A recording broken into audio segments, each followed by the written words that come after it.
And we're talking thoroughbred horse racing once again on Proline TV as we have another Kentucky Derby points race to handicap. They just keep on coming. Our first 100-point Kentucky Derby point race is going to be on tap here at the Louisiana Derby at Fairgrounds. Before we get to that, let's welcome in Jon Hardoon from the Rigers and Sheets. How's it going, John? Good, Greg. How are you? I'm doing good. It's a crazy, crazy time of year to be a sports fan. You've got the Derby races. You March have Madness, opening baseball. You want everybody's getting ready for the playoffs. It's a crazy, but a very fun time to be a sports fan. Who would have thought it would be fun without football? But hey, it is. So there you go. All right. So we actually had a fun time last week, even though we didn't have a whole lot of winners last week, but still we always have fun, and we had interactive fun with our viewers. So we're going to get into that. We're going to take a look back at what happened last week at the Virginia Derby, and we'll update the points race for the Derby. Let's start with that. Let's talk a little bit about, first of all, actually, you know what? First things first, let's go ahead and wrap up last week. So let's go ahead and take a look at what happened last week at the Virginia Derby. And the Philly race was decimated by scratches. Yeah, that was a bummer. Yeah. As a matter of fact, those horses are running back on Saturday. Hold on, let me tell you exactly what the horse's name is. Well, John Hancock is running, right? He was one of them. John Hancock's running back, and the heck, where was the Philly race? I'm losing my mind. Hold on. Let's see. Calling card. No, Girl Math in the 11th race. Another race. Okay. Yeah, Girl Math is running back. She was supposed to run last week. Goel's Delight, the Kenny McPeak horse, was supposed to run last week. They were both scratch out of the same race. Well, there were three of them in the Virginia Derby. Right. Well, about the Philly version of the So we had the Oaks, we had the Derby. They both had a bunch of scratches, and unfortunately, that meant there were only 7 horses in the Virginia Derby. And look, we did have it right as far as the 4 to 5 favorite bouncing. That left him vulnerable. Unfortunately, the horse that we picked did not take advantage, and that was Rapture or something. Yeah, Rapture did not take advantage. The 7 horse was in 4th here. But here's the stretch run, and you can see that even though the 4 to 5 shot was leading most of the way here, Lucas's horse just goes ahead and takes control down the stretch. Yeah, Lucas ran well, no question about it. We were dead right about the Baffert horse bouncing. We didn't like him, but we were dead wrong about the Cox horse. He didn't show up at all. Nope. And so, look, I don't know how times we got to keep saying it every year during the Derby trials, and that is, even though they're mostly long shots, this one not too big of a long shot, but Lucas is just going to come through at some point. And so he comes through here and gets his horse into, or at least it looks like he's into the Derby. We'll take a look at the points. Let me see, what are the points now for the Derby? Close battle is still in the lead. 50 for sure. So. Yeah, let's take a look at, let's see. By the way, Owen Almighty, who we were praising the connections for skipping the Derby and going to the Pat Day Mile and doing the right thing by the horse. Well, they changed their mind. He's headed for the Derby.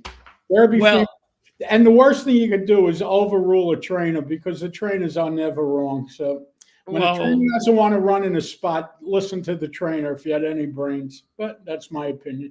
Well, 2 of our viewers actually stated their case last week. And as a matter of fact, D Nice 8451 said, Owen Almighty will go to the Derby. My opinion. It's more 1 mile races out there. But only 1 Kentucky Derby. And John Moeller, 2480, said the owners of Owen Almighty want to go, but the trainer doesn't. Right. And I'm saying, all my years of experience dealing with trainers and everything, whether the trainer's right or wrong, come that day, the trainer always seems to be right. If he doesn't want to run, he's got a reason for not running. But it is what it is. Yeah, that's it. It's the Derby. There's American Promise. So now he is in 5th place. But, of course, we haven't even hit the 100-point race mark yet. But if you're 55 points now, are you in? I would say you're pretty close to being in. If you would like to know what they ran last week, what was the name of the race? Virginia Derby. Yeah, American Promise ran a 10. Fondley, who won the Virginia Oaks, the Philly version, ran a 16. So American Promise will probably be in some bounce trouble. Not that he would be a favorite for the Derby anyway, because his previous best was a 15. Yeah, so that's a big top. Yeah, but and I think they're going to run him probably again anyway. Maybe the Bluegrass. Who knows? It's Lucas. He doesn't. Yeah, that's true. Anything's possible with the Hall of Famer. Okay, so that's and again, if you could take a look here, still a long way to go. Cole Battle in front. There is Owen Almighty, who we talked about with Citizen Bull third. I guess where would be the cutoff point for points, you think, at this juncture where you do have to worry? Would it be what? Well, go down to number 20 and see how many points he has. Let's see. 20 is 24. Yeah, you're gonna need 50 points, I would assume, probably. Well, 50 you'll be a lock to get him with 50, it looks like. But remember, there are 8 100-pointers coming up. So those 8 races, those horses are going to take the lead. Some of them may be on the board and have points already. Well, let us know what you think out there, our trusted viewers. They always do. Don't worry. Built, who we're going to be talking about, is 35 points. And I think, is there another? No, well, that's right. Who's the John Hancock? He's got 20. So this is a big race for John Hancock. We'll get into that in a little bit. If you want to hit the board this week, if you have any points, you want to run 1, 2, or 3. What do they give up to third for? How much? For the 50-pointers? No, for the 100-pointers. I mean, the 100-pointers. Let's see. What does it say here? All right, it doesn't matter. It says second 50, third 25, fourth 15. Okay, so you answered it. You need at least to finish third. If you have, if you have points, if you have 30 points or something, you want to get at least 20 to get to 50, right? Correct. Okay. Yep. So there you go. Okay. Now, hey, by the way, we want to remind everybody early on the show to subscribe to the channel. So subscribing to the channel is the best way to help support the channel as well. That's very important if we want to keep doing what we're doing and even better in the future. So let us know what you think and keep letting us know what you think. Questions, comments. And if you subscribe to the channel, also hit the bell. That's the notification that'll let you know whenever the shows are available on YouTube. And you can share the videos. That's also awesome. That helps us to grow, and hit that little like button as well. Okay, now let's continue with those comments, because we had a nice little interaction going, touch and go last week. Victor Freed, 5913, always great content, much appreciated. Tim R 1235, love you guys. Yeah, you aren't always right, but I love your logic, and let's face it, picking horses is damn tough. So it's the first time I think we've ever heard from Tim, and he loves us. John. That's good. We love him too. Okay, I like we that. Love anyone that listens. Curtis Clark, 6184. John.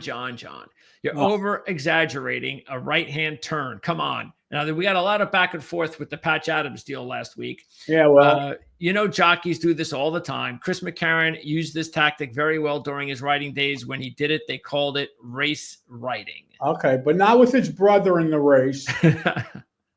Please. Okay. There was no other McCarron? There wasn't a Greg McCarron? Greg McCarron. Oh, Greg McCarron. Okay. He rode on the East Coast for the most part.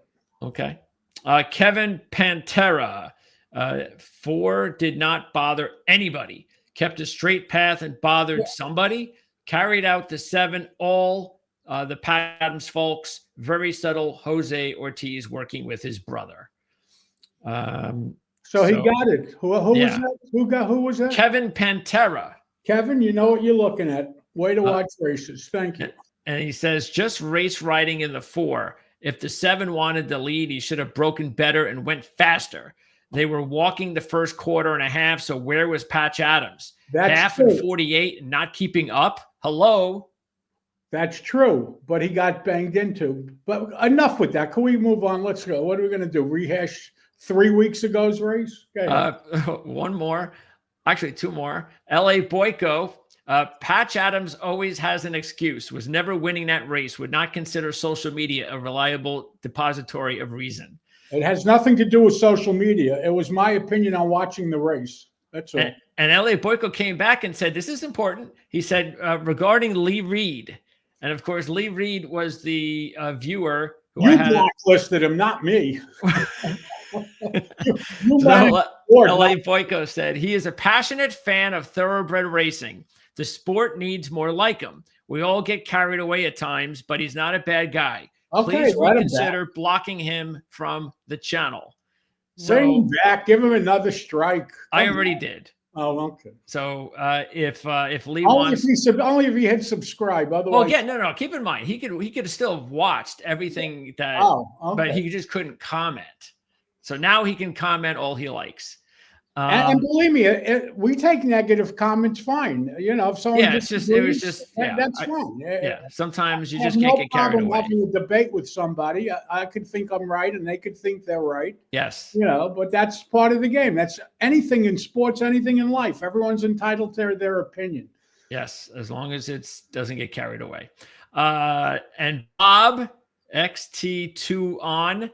Would be easier understood and on the eye if you list the entries while speaking to race. And Bob, I told you that I would listen, and here you are. Oh, it's the wrong one.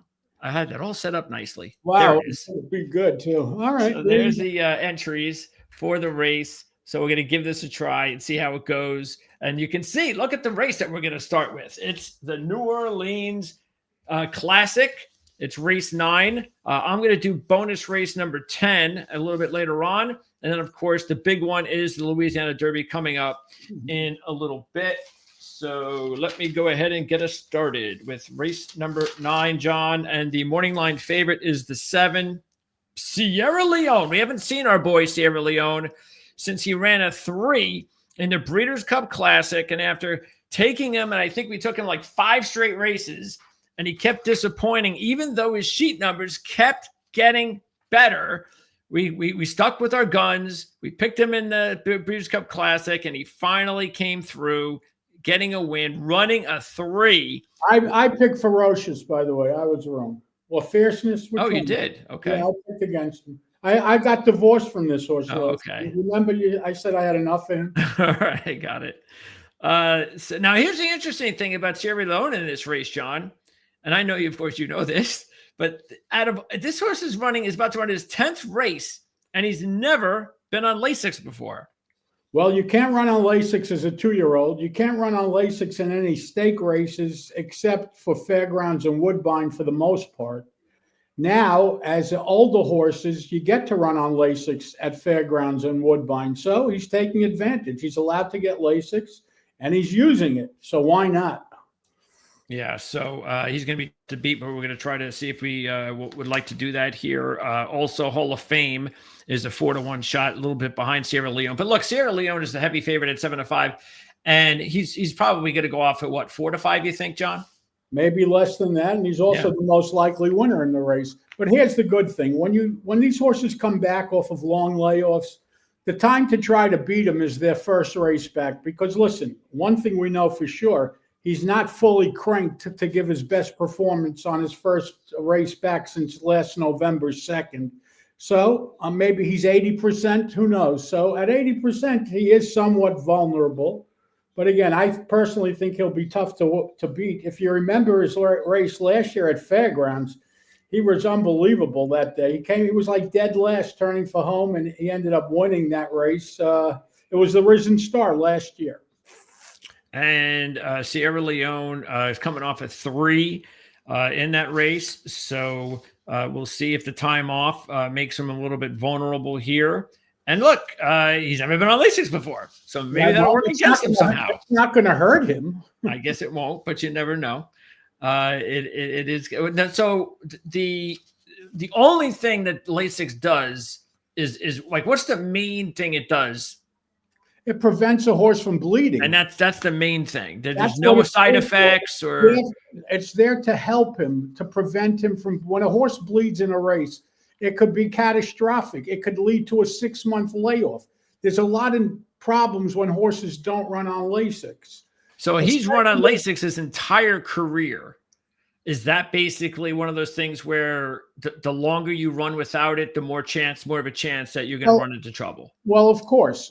Not only that, it's really as a precautionary measure. Some horses need it. Some horses are terrible bleeders. I mean, you see it on the numbers. You see horses jump up. There's a horse later in the big race that we're going to discuss, the 10th race. No, make it the 12th race, I guess, right? That's the 12th. Okay, so Instant Replay is in that race. He's a 3-year-old colt from the Brad Cox barn. If you get to his sheet, last time out, he ran an 8. Now, nobody saw an 8 coming on that horse. It was also first time that he was ever on Lasix. So now you got to ask yourself, was the 8 because of the Lasix?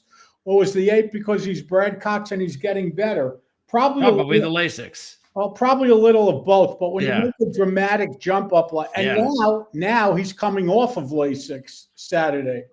So while if he runs the 8 that he ran last time out, he'll probably win the race. But I don't think he's going to run that 8. And I'm against that horse for the most part. I mean, I would use him out of respect to Cox and the fact that he ran the 8, but I would never key off of him. I mean, that's a Lasix pop. Yep. So, I mean, you see it right before your eyes.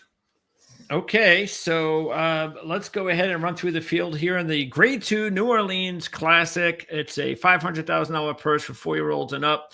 Mile and an eighth. We'll start a little after 5 on Saturday. We'll start with the 1 Kinetic. And by the way, the weather's supposed to be fine, so hopefully we have no problem. Okay, that's good to know. Yep. All right, the 1 Kinetic is a 10-1 shot. Brad Cox is having another great meet here. And this horse has been a little up and down over his last 4 races with an 8, 11, an 8, and a 10. He is 3 for 3, though, at this distance, and you're getting 10-1.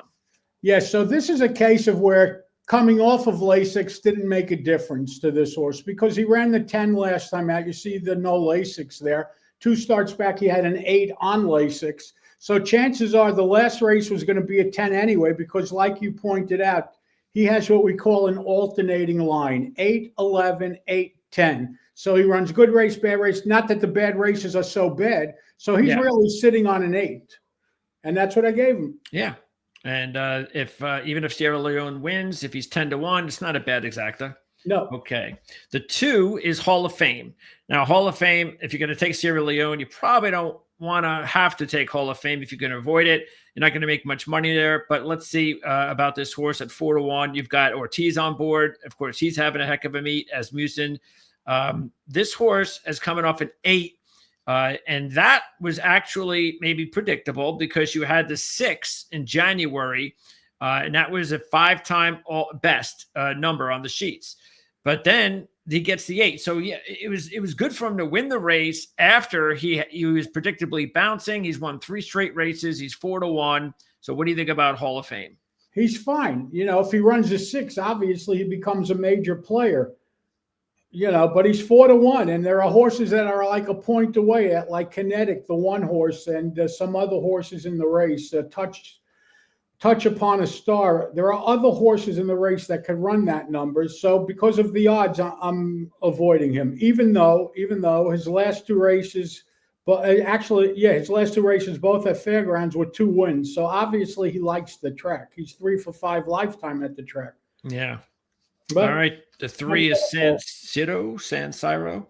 San Siro is a 15-1 long shot with Brendan Walsh training. No single digits. His best race was his last race. Matter of fact, he has 2 10s in his last 3.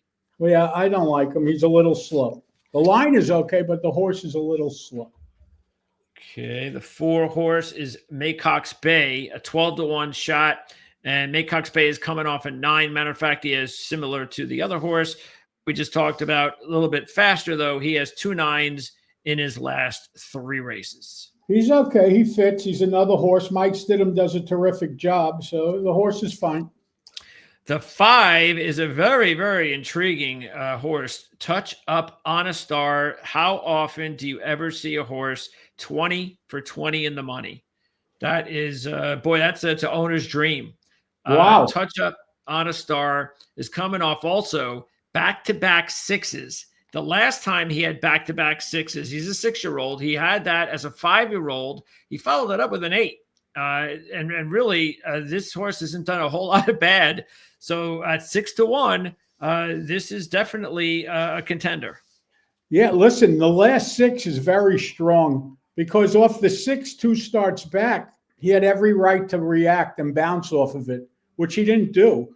Even last year when he was younger, when he was 3 and 4 years old, off his 7, he would bounce to a 9. Off his 6, he bounced to a 9. But he put 6s together, and that's pretty good. He's okay. But here's the question: what do you think he's going to do Saturday? Is he going to run a 4? I doubt it. Not at the age of 6. Yeah, he's never done that. Yeah, exactly. So the best you could possibly hope for would be another 6. And of course, also the one thing to keep in mind is he has never, I don't believe he's ever won a graded stakes race. So, well, he's won an overnight stakes, and he's a Louisiana bred. There aren't many Louisiana breds that are this fast, that's for sure. So a lot of credit to the connections, and really a terrific horse. He's earned over $1 million. And you pointed it out. I can't think of many horses that have 20 career starts and have never been off the board. No, it's pretty awesome. All right, the 6 is a big long shot. Uno Mas Bourbon, a 30-1 shot. To tell you the truth, his numbers aren't a whole lot different from some of the others. A couple of the others we just talked about. And you're getting 30-1. He ran a 12 last time out and a 9 at Churchill in a Grade 2 race in November, but that's about it.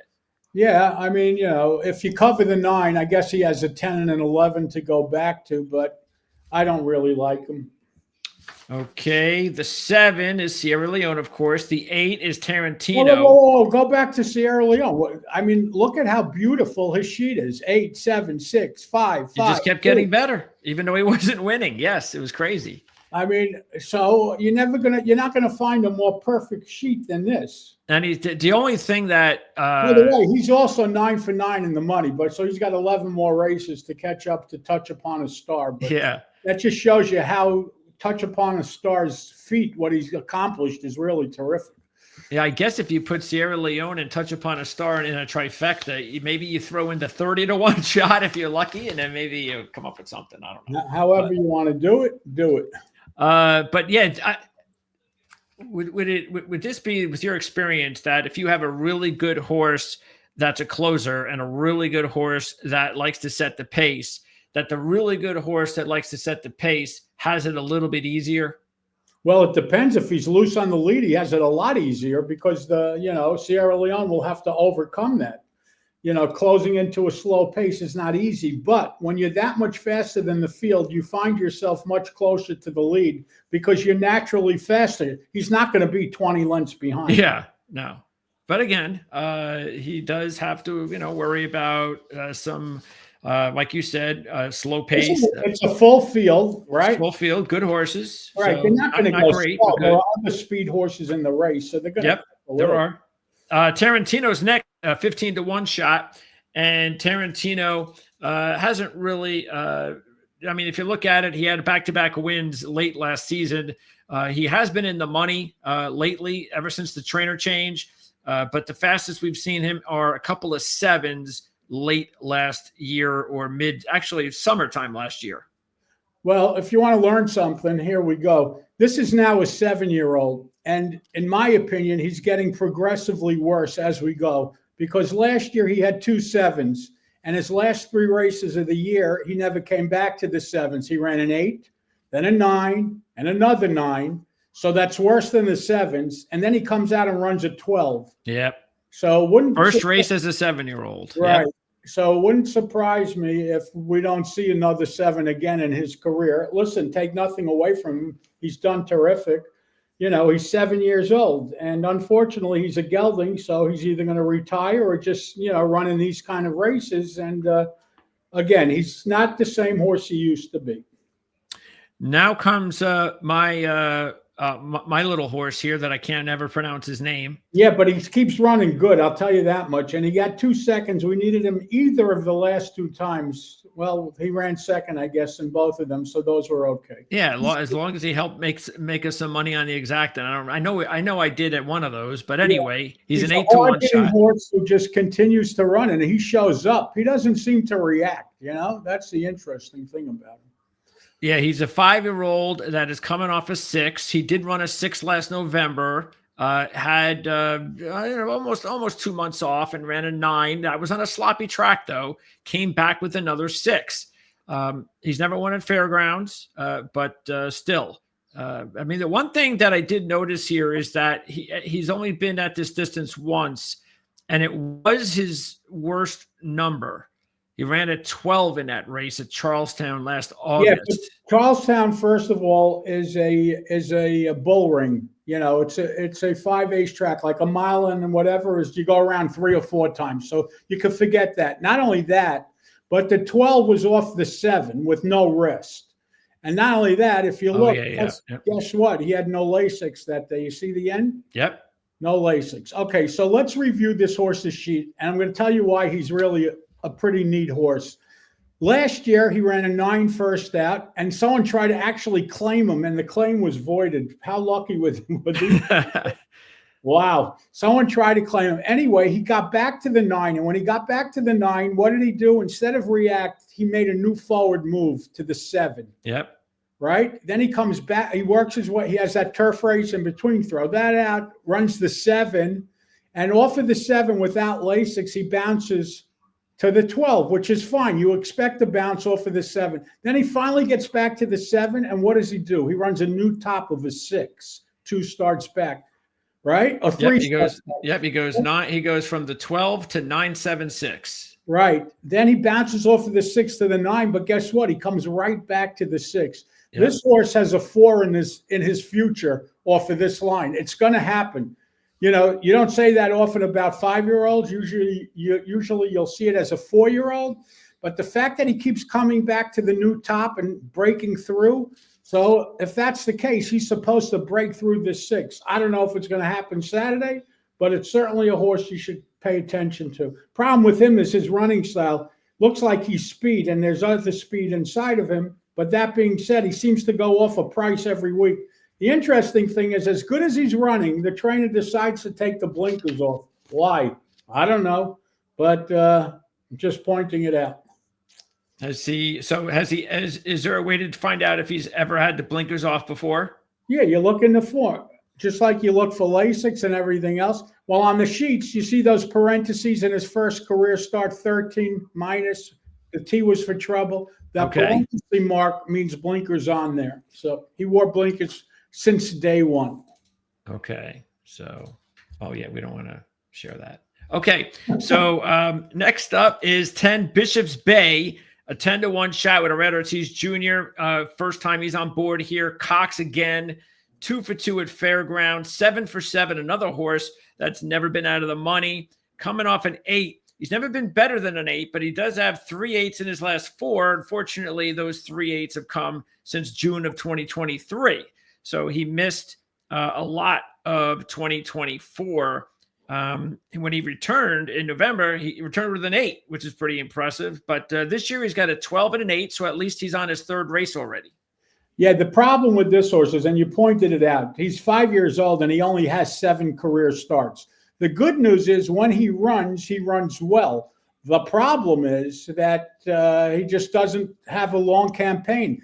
Listen, as a 2-year-old, no races. I guess he had 2 races. And then 2 years ago, he had 4 starts. Last year, 1 start. And this year, 2 starts. So he doesn't run often. So he has problems getting to the races. That's his biggest problem. Not only that, he's got the 10 post.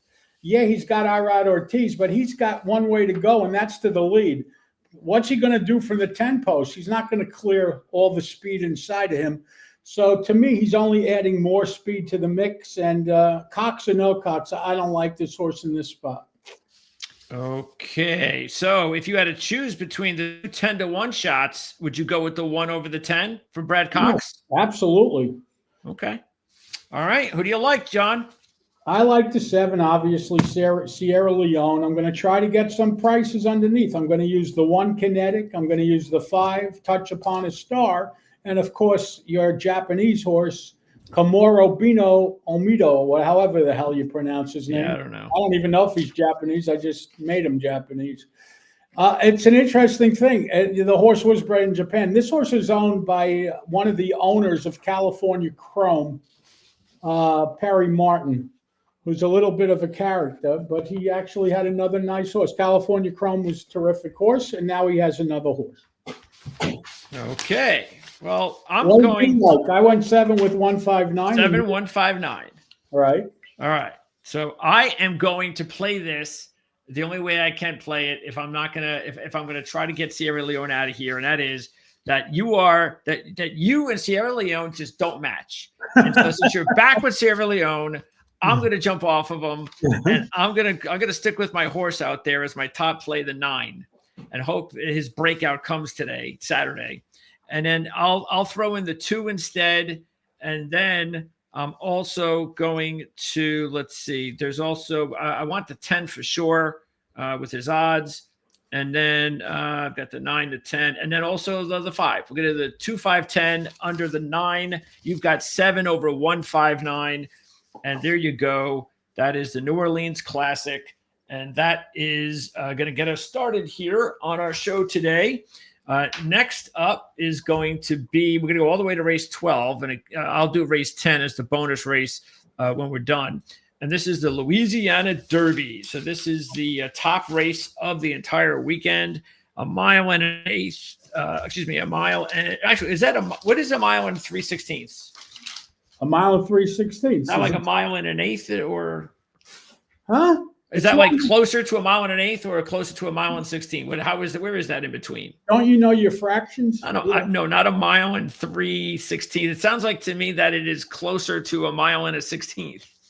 Probably. Okay. All right. Anyway, let's move on. All right. So this is going to go off about 6:42 on Saturday night. This is a Louisiana Derby $1 million race for 3-year-olds. So 100-point race. The money line favorite is the 1, Jon Hancock at 7-2. And just beyond that is the 6, Built at 4-1. Built was the horse that did not come through for me in the Risen Star. Anyway, Jon Hancock is an interesting horse as we start off the field here, John, because as we said last week, even though he's only had 2 races, it's an 11 and a 10. That's really strong. Both were at Tampa, by the way. Both of them wins. By the way, I just got a text. That I think I should share with you, especially. Don't tell me another horse is scratching. Yeah, something like that. So here we go. Fairgrounds are cross. There are horses that are cross-ended. Yeah. No classic. Kinetic outruns. Kinetic is going to scratch. He's going to Oaklawn Park. All right. Well, that means you can choose another horse if you like. So 1's scratched. Okay. It's scheduled to scratch. This is unofficial, but it's pretty official. Otherwise, I wouldn't tell you. Okay. So Kinetic looks like he's headed to Oaklawn. Tarantino is definitely going to Oaklawn. Jesus. Maycock's Bay runs at Fairgrounds. That's the horse you like, the bottom horse. Touch Upon a Star to be determined. And Bishop's Bay, not sure on the fence. I mean, what the hell? Okay, well, that's because they're cross-entered. That's the problem when you enter so far in front. Okay, so let me change my selection from the 1. You said Bishop's Bay? Bishop's Oh, Bay. the 10 horse. Okay. Yeah, okay. Not certain to run. They're not certain. They didn't decide. Jeez. Yeah. Okay, so instead of the 1, I'll go 7 with I'll just go 7 with 5-9. Why do I gotta waste extra money? All right, so there you go. Maybe they're all a bit chicken shitting out because Sierra Leone's in the race. But anyway, everyone but you, Greg. You're the only one not afraid to play him. Anyway, let's go ahead with the 12 again, 12th, and then Jon Hancock. So look, he had a really strong race against Owen Almighty, which is actually why I don't know about you, but that's why I liked him. I really liked the way Owen Almighty and Jon Hancock battled in that race. They both showed a lot. And then Owen Almighty came out in the next race and won. And I feel pretty confident that Jon Hancock might do the same here. So anyway, he's got Pratt on board for the 2nd straight time. What do you think about this horse? Well, there's a few things that this is just me handicapping the connections and the move. The fact that Brad Cox started this horse off as a 2-year-old at Tampa, to me, means that he probably thought it was his second tier of 3-year-olds. If he was so good, he would have been in Kentucky. He would have been at Oakland. He would have been in Florida. No one's going to start in Tampa Bay, but he did. So, by the way, when they don't show like how much the horse was paid for, does that mean it wasn't a lot of money? No, that is nothing. Like, why do they do that? Why do they do it sometimes and not do it? If they have the information, if it's public, they'll put it out there. You know, Okay. they usually would tell you what it costs to breed to the horse. Anyway, believe me, this was a good horse. But the fact that they started him at Tampa, it would be a little bit of a concern to me, only because, again, you know, Cox has nothing but great horses. Obviously, he doesn't want them to run on top of each other. So his top tier horses, he will keep a close eye on. And his second tier horses, he may send to, you know, smaller tracks, whether it be Indiana Downs, whether it be Tampa Bay. So the fact that he started this horse off at a second-rate track, as far as I'm concerned, to me, you know, I'm not sure that they thought that much of the horse, but it doesn't mean anything. Sure. Maybe they thought he wasn't that good and he turns out to be a superstar. Yep. Who knows? But my other problem is when he won last time out in the Sam F. Davis, if you remember, speed was gold that day. Whoever made the lead won. So as good as the race looked, it's a little bit covered up, in my opinion. That's why I'm not in a rush to jump all over him. Not only that, he's 7-2 morning line. You know he'll be much shorter with Pratt riding and Cox training. Yep. So for that reason, I'm using him underneath, but I'm not picking him on top. Okay. Then let's go with the 2-horse Chunk of Gold. And Chunk of Gold is coming off at 12 at Fairgrounds. The first time he's raced on dirt. So that's pretty good after a couple of 15s on synthetic at Turfway. That was a second place finish in the Risen Star. Yeah, it was also his first time going 2 turns at Fairgrounds, which he did, and first time on the dirt. So the question is, where is he moving off the 12? Well, so far he's done nothing wrong in his life. So I would give him another 12, and that's what I gave him. The 3 is also 8-1. Tistastic. Rosario on board for the first time. And this is a horse who has never won on a fast dirt track. Both of his wins are on turf. He's coming off back-to-back 14s. Yeah, he looks slow. I mean, you're going to have single-digit horses coming up. So to me, he didn't make the cut. The 4 is a Yinzer, and Yinzer has Ben Curtis, who's having a nice meet, riding him. Yinzer, if we just take a look at the 4 races and we draw a line through the race in January, because that was on sloppy track. He's run a 19, a 15, and a 13, so he keeps getting better when it's, you know, the rain doesn't come in play. 13 is not where you want to see him, but hey, if he runs a new point top in this one, he keeps doing that, then maybe he can hit the exact, and he's 12-1. Yeah, the only problem with him is he is coming off of Lasix, but everything you said is true. Yeah. Okay, next up is the 5, Caldera. Now, Caldera also had a real tough loss in a battle with Getaway Car in the Sunland Derby in that February race when he ran a 6. He lost by a nose that day. Whisker, yes. And if you want to know how good the race was, well, it was real good. It was so good that Getaway Car last week in West Virginia ran no good, and we played against him because he was off the top. Well, this horse has an extra week's rest, but I'm still playing against him. And by the way, I keep plugging Lasix. Well, guess what? This horse ran the 16-2 starts back when going on Lasix for the first time. When he ran the 6, he was off of Lasix. Well, obviously, there's always an exception to the rules. And so he does get the extra week. But my question is that during this, this series of races, why not just give him another week or 2? Because there's no other race. I guess he could have waited, but it's Lucas, so he goes to the first possible race. Okay. So basically, he might even decide to race him again if he has to. Probably, but this 6 could have finished him for a long time. It's literally a 10-point. Yeah. Okay, that's possible. So we'll see. And he's 5-1, so you're not getting much. All right. Now there's Built, the 4-1 shot, who had that long shot magnitude, who came out of nowhere, even though you had him as a long shot, and they were coming around the stretch turn, and he had all the reason in the world to just pass him, and he just couldn't. And Magnitude just went flying down the track and easily winning the race. So I was a little bit disappointed with that 10 by Built the last time out. Well, it was a forward move off the 15. This is actually my top selection in the race. they're putting blinkers on. I guess Wayne Catalano saw what you saw. He had the whole stretch to go by, and he didn't. So he's probably figuring I'll put blinkers on, or maybe the jock told him to put blinkers on, whatever it is. He's getting a rider switch to Jose Ortiz, who's hitting at 30% at fairgrounds. Jose Ortiz decided to spend the winter there, and it was the smartest thing he ever did. I like the fact that he ran a 10 first out as a 2-year-old going long. That was his first race going long. He ran the 10. Then he bounced to the 15 in the slop. I could draw a line through it. And back on a fast track, right back to the 10. He's running an 8 or better on Saturday, and that's going to get the job done. Better luck with Built and Me, hopefully. And then the 7 is Vassimo, a Pletcher horse, a Rat Ortiz Jr. That's a nice little combo there. 14 first time out, 12, and then 14. So that's what we've seen so far out of the 12-to-1 shot. The 12 was first Lasix. The 14 was the bounce without Lasix. He remains off of Lasix. No reason to think he's going to run better than the 12, and you're going to need better than the 12. The next horse is Furio. I don't know if this is a take on the Sopranos or not, but Furio is a 12-to-1 shot, and he's coming off back-to-back 12. Started with a 22 last year.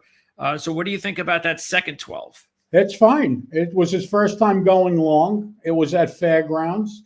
He's getting Luis Saez. It's funny, Ortiz and Saez changed places. Saez was on Built and Ortiz was on Furio. Now Ortiz is on Built and Saez is on Furio. It's going to be interesting. The horse certainly could run a 10 off of this line. If the race goes in at 10, well, that's good news for him. But with John Hancock in the race and Furio in the race, it looks like they plan on banging heads for the most part. They're both speed horses that seem to have one way to go. Okay. And then we have Instant Replay. This is the horse you talked about before. Instant Replay is a 6-to-1 shot. He was coming off an 8, and that 8 was the first time that he was on Lasix. It was a 4-point new top. And it was actually, he had an 18 in just a race before that, but he ran that 12 last November, which was his first win, breaking his maiden. And he has not only that 8, but he also at least had that at the same racetrack. But still, this is probably not the way you want to go, right? I'm playing him to bounce. I'm using him underneath only because it is Cox and the number is there. And he did run a 12 as a 2-year-old, so he had the potential to run a 10 or an 8. But the question of him putting races back to back, big efforts like that, to me, seem like he's up against it. And then the final horse is Hypnus. And Hypnus ran a 14 and then a 16. Correct. Next. All right, that's it. All right, John. So are you going with 6? I'm using Built, the 6 on top of the 1, John Hancock, the 8, Furio, and the 9, Instant Replay. 6 over 1, 8, 9. And I'm going to use the 1, John Hancock, over the 4, Yinzer. And I will go ahead and take the 5 and the 8. So that's it. No Built at all for you? No, again, I'm going to leave them to you. So okay. You might do better without me picking them. Okay, so, like a plan. Yeah, it's kind of like you got Sierra Leone, I don't. So that's good. A little covered. A little choices. For little teammate. I forgot to even move these. Anyway, I'm a little bit rusty. So that's going to wrap it up here, John. I appreciate your time, of course, as always. And next week it gets even better, because we are going to be talking about the Florida Derby, the Arkansas Derby in the same show. Wow. So when is April 5th is, I guess, the big day in New York and California. So. Yeah, the week after that, then we've got Wood Memorial, Bluegrass, and Santa Anita. There you go. All right, Greg, thank you. Stay safe, be well, everybody. Enjoy the races on Saturday, make some money, and hit subscribe. Thank you, John. All right, so there you go. So, see, this is the only thing about these entries deal here is that I wish they had just like an entry where I don't have to keep scrolling. We haven't found one of those yet. Because some of them, one of the websites has a good one, but they got like 500 ads. And that's just not good. I can't be handling the ads. They'll be popping up every time I might do something. Still, it's not all on one screen. So if you can find an entry, a free entry somewhere where I may not have to scroll, then send me what you have. Let me know what you came up with. Okay. So let's now, we're not going to talk a whole lot. We don't have a whole lot to talk about here with the 10th. And the reason is because I think this is a pretty simple race to come up with picks here. All right. So you got 12 horses, which is nice. Here's the field. Maybe I'll just do this every time I look at it. I'll just scroll through it first. And then at least you'll be able to stop the video anytime you want to along the way. And if I forget to scroll along with my analysis and John's, then at least you'll have it. Okay, so there you go. That's the 12-horse field here for the race. And the reason why I think this is an easy race to handicap is because of the sheet numbers and where they go. So, for instance, anyway, this is the Muniz Memorial Classic. Okay, it's a 1.125 mile turf race. So it should be about a 5:35 start on Saturday. So, like for instance, Gigante doesn't have a single digit since March, and those were 2 8s. Okay, so we're not really happy about that. Then you have Johnny's Fireball, 1 single digit. That was a 9 in February. The 3, What Say Thee, has an 8 in September, and that's it. The 4 is Cameo Performance, no single digits. But now we get the 5 and the 6, the 2 horses that we're going to pick in this race. Okay. Redistricting and Spirit of St. Louis. So redistricting is coming off a 6, and it was in November. So we don't have to worry about a bounce or anything like that. So the 6 is by far better than anything we've seen. You got Chad Brown and you got Pratt. Okay. Then you got Spirit of St. Louis. Matter of fact, John, I think, took this horse in the last race, that the grade 1 race at Gulfstream, and he ran a 5 in that race. And he also has a 9, a 7, an 8, and a bunch of other 9s. Redistricting, first time he ran a single digit was last race. But he's also a younger, more inexperienced horse than Spirit of St. Louis, and a year younger. Okay, but those 2 horses, both Chad Brown's horses, okay, so completely different from all the other horses with the sheet numbers. Rebel Red, back-to-back 9s, so that's better than anything else we've seen so far, but he's 4-1. And then 8, a 9, another 9 in June. The 9 Smoky Mandate, a 9, that's it. The 10 Danson in Denali. No, so we got an 8, but that was on synthetic. And then we got the 11, I'd Rather Be Blessed, no single digits. The 12 Higgins Boat is coming off a 9, and another 9 last November. So we don't have the best we've had. So I'll say this. If I'm going to use or potentially think of using a horse to throw in there with the 5 and the 6, it might be the 1. Okay, the 1 has those 8s, and they were at Fairgrounds. The problem is it came back to Fairgrounds in December and ran a 13. And then another 13, and then a 10. So his last race is a 10. So I guess that's a good thing, even though that you finished 8th in that race, which is kind of weird, isn't it? Sometimes the sheets can be weird, the sheet numbers. He runs 2 13s. They were both wins. Then he runs a 10, and he runs 8th. So I one of these days we'll have like the sheet number guy on, and boy, that would be a really good interview. Anyway, so that's the reason why I don't think. Look, the 3, the 10-1 shot has an 8. It was in September, but followed it up with back-to-back 11s.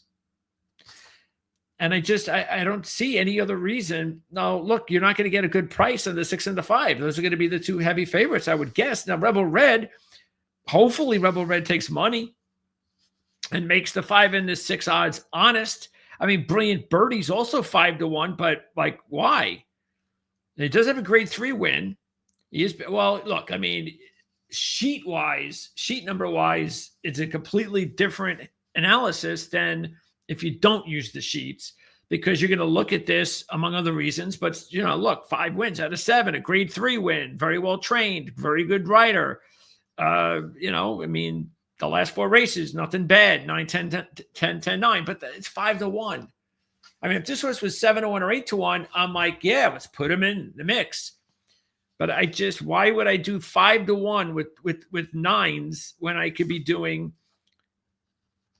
almost 5-1, basically 5-1 with the 5, and he's coming off a 6, and the 6 was in November. I mean, there's just no reason to do that. So I'm going to do 5 and 6, and I just think the 6 at this point is the better horse. But look, we'll see. We'll see what happens when the odds come out. So let's. I'll tell you what. Let's see if we can pick in a less closing minute or whatever. Let's just see if we pick a horse that if the odds go in our favor, this happens. Wow, I'm surprised. It was 5-1 on Thursday, and then he's all of a sudden he's 10-1 or 15. Why is that? Okay, so and I'll tell you what, a lot of times it doesn't mean anything. So if I was going to get better odds on another horse, then let's see, who would I do that with? Okay, well, I mean, Rebel Red, yeah, but I don't think you're getting good odds on Rebel Red. But Rebel Red is definitely a horse that would make a lot of sense if you're getting good odds. And what I mean by good odds is you got to get at least 7-1. Let's see, the 8, same thing. If you can get 7 or 8-1, then talk to me about it. Maybe that's it. I don't really, a lot of these horses run pretty similar numbers, a lot of 9s to 11s. And that's the reason why the 5 and the 6 stand out. Okay, so that's going to wrap it up. Let's just recap. Oh, so let me go through this again, even though, see, I told you it was the way to do it before. There you go. That's what it looks like for the 10th race. So John went with the 7 over the 5, 9 in the 9th, which now we're seeing potential scratches, which really was a bummer. But hey, I got the 9 anyway, so his odds still going to be pretty decent because he's not the favorite. I don't even think what is my 9 horse? What would he be considered odds wise right now? He'd be the 3rd choice, the 4th choice. So he's the 4th choice still. So I think I'm still going to get pretty good odds. So I'm okay with that. But when you got a closer, you want there to be more traffic out there. So when there's no traffic out there for Sierra Leone, he's just going to be like hanging out. All right, come on, let's go. When is it time for me to go? So I'm not exactly sure that works in my favor. Works in John's favor, though. All right, so John's going 7 over 5, 9. I'm going 9 over 2, 5, 10. And then in the 12th, John's going 6 over 1, 8, 9. I am going to go with 1 over 4, 5, and 8. And that is going to wrap it up. Again, don't forget to subscribe, like, and share. And we're also going to be I tell you what, we're going to be doing a live show. Really, I don't know when, but we can do a live show sometime. And maybe we'll do it because there's so many good races coming up that maybe we'll do more than one show. Like, for instance, next week, you've got a huge day at Gulfstream. You've got 4 other graded stakes races besides the Derby, which we're not going to do. We'll do a bonus race. And then you got 2 other graded stakes races at Oaklawn besides the Arkansas Derby. But then in 2 weeks, Friday, you've got the Ashland, a grade 1 at Keeneland. And Saturday, you've got the 3 Derby races, plus the UAE Derby, plus the Dubai World Cup. And you got another bunch of graded stakes races at Aqueduct and Keeneland and at Santa Anita. So maybe because Keeneland's on a Friday, maybe we'll do a live show. Maybe I could do a live show with John, maybe on Friday. So I'll talk to him about that. And then of course you've got more the next week after that. You also have Keeneland on a Friday with a grade 1 race. I don't know why, but that's good.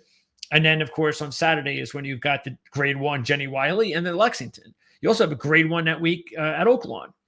So the live shows are really good because they give us an opportunity to interact with you, the viewer, as we're doing the show.